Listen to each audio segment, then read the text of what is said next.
I got a fucking death threat 2 months ago or 3 months ago, like for something. He said, give me a free course or I'll kill you.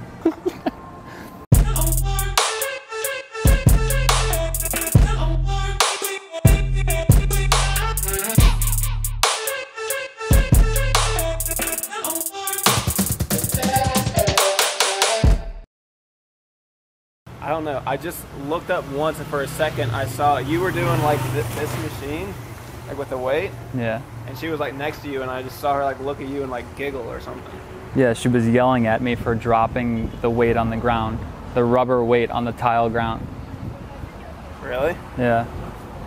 She didn't even work there or anything, I don't think. It was bothering her. I didn't even drop it that hard. And the thing that went through my mind is, people are soft.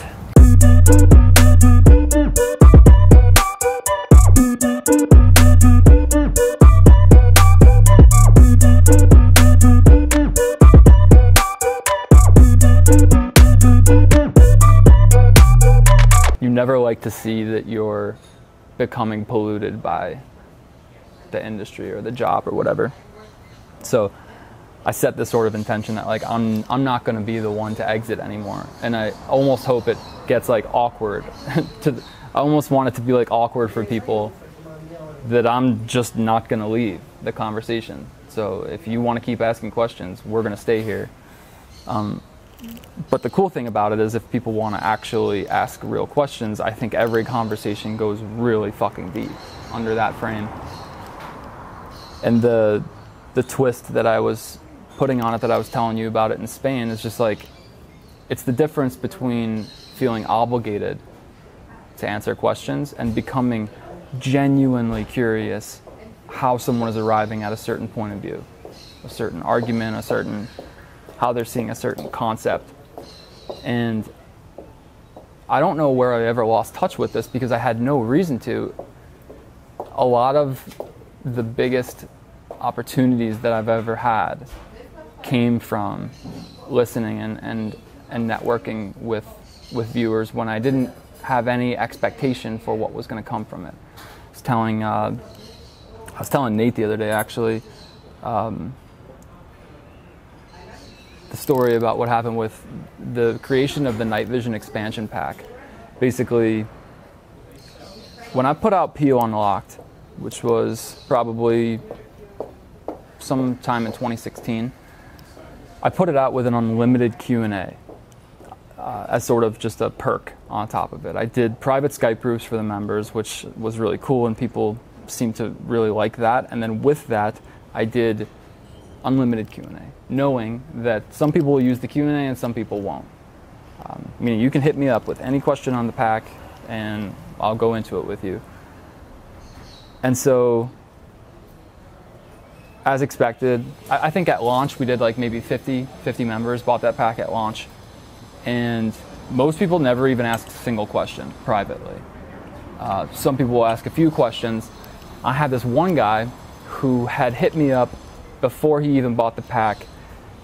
He wanted to let me know that his situation was pretty strapped financially, so he eventually buys pack 1. After he buys pack 1, asks me a bunch of questions, pretty much a daily thing, then he upgrades to pack 2. Guy continues to email me every day for probably 2 months, back and forth, but his questions keep getting smarter.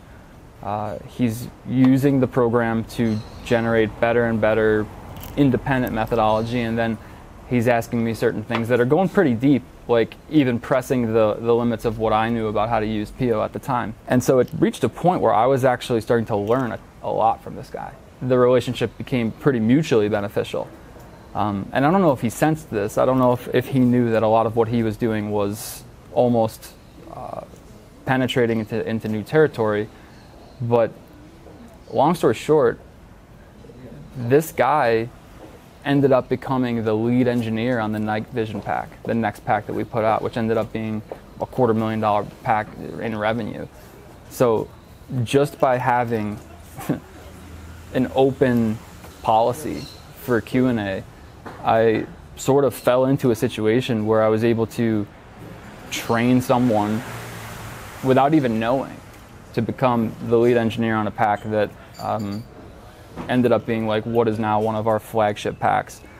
So it's just strange that like you always hear about stuff where it's like, yeah, that it comes back around, but to actually be in an industry long enough, offering value to the point where you can start to see examples of that start to happen, and this was like a big one. I mean, you know Steve, he's still with us now, and like he's been close to the vest with Detox ever since then, and it's just been like, it's been interesting to see how a lot of the biggest opportunities that you have on a business level come from network relations that begin in ways that you never expect them to blossom like that. It's just, I think it's better eating when you're hungry or drinking when you're thirsty.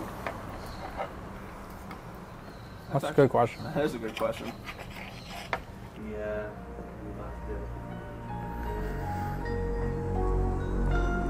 We're gonna get some fucking food.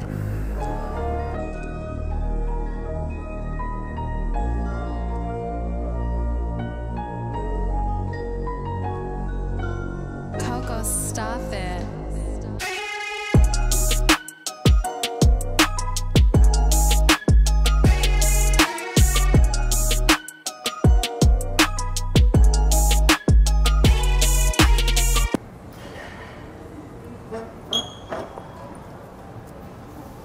So I was joking with Logan before. There was this thing that we did a couple years back. I put a pack out. It was called Poker Detox Mental Game. It was like the first mental game pack that we ever did. I mean, it did okay, but then it sort of just sat on the shelf, and I was leaving Run It Once in a time. And I wanted to do something like nice for the community. So I had Brian, who was my assistant at the time, start messaging just a bunch of micro stakes players in the forums of Run It Once. Guys who like, you know, played penny stakes and like would never have enough money to even buy this pack. And I told him, just look for guys who are trying to make productive posts in the forum and start messaging them, private messaging them, saying, here's a free pack, good luck, and you know, Godspeed.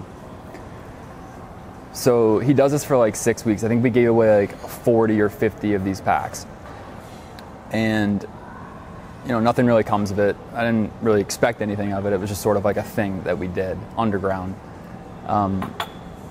So like 8 weeks later, we get a message back in the inbox, and it's this fucking dude who's like going crazy on us, basically saying that we're like scam artists, that he saw this pack content and like was so appalled at how bad it was or something that he wanted to make it like his mission to like just completely annihilate our company. Turns out this ends up being one of the guys that we gave a free pack to. Yeah, and it's one thing to disagree with it, but like it was a good pack too. It was one of my favorite packs, so it hurt.